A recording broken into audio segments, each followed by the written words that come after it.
Whilst I think it is true that cybersecurity is overhyped by various organisations from time to time, it's also true that there's a very real problem out there. And the challenge for organisations is to work out which are their real problems and risks and deal with those, and not be too deflected by all the hype that really is there. Reports are showing that last year 822 million records were lost from I think it's around 2,146 events, and that's just what's reported, let alone that wasn't reported. That is a tripling almost of what happened last year and a doubling of the previous year. So clearly we're not doing enough. We need to do more.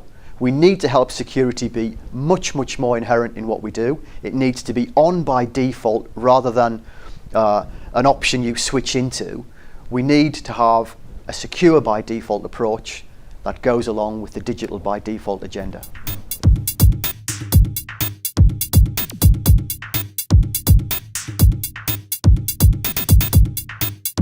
I think one of the problems with cybersecurity is too often seen as a problem for the technology department to solve, when in reality the whole organisation needs to be involved in defending itself against the various kinds of risk.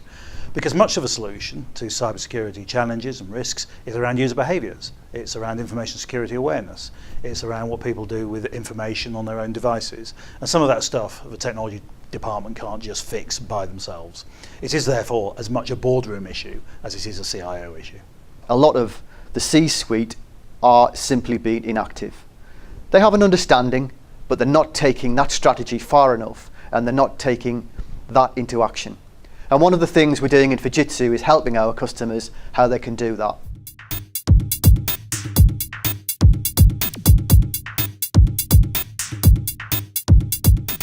The Poorman Institute reported last year that an average breach is around $2.7 million.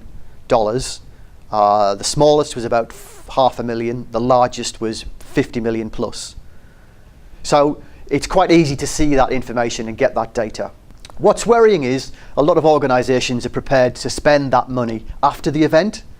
Had they invested wisely and understood their risks, they wouldn't be spending anywhere near that amount of money. I think the biggest exposure and the thing that should keep most people awake at night is the way we think about security nowadays.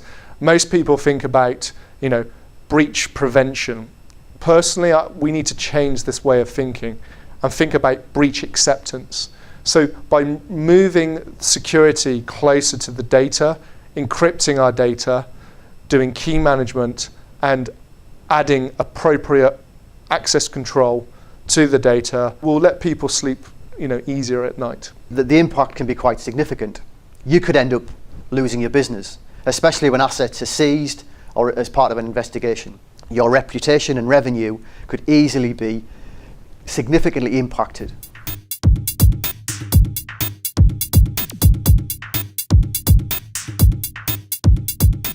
So obviously the major IT trends are big data and cloud computing. The problem with this is that, number one, it's great. It's fantastic that IT is evolving this way, but security is not actually keeping up with it. So putting your data into the cloud is essentially taking it out of the control of the owners or the custodians. So essentially, we need to start thinking about how we protect that data which is stored in the cloud, and also big data, how we're protecting big data. Some organisations are much more exposed. Organisations that have very sensitive IP, for example, clearly have a different level of risk to other organisations that might not have those. Other organisations might be subject to direct forms of sabotage. So I think it's up for each organisation to do its own risk assessment to determine what level of risk really applies in their particular situation. If you don't get security right, you'll see a significant impact in financial and business terms.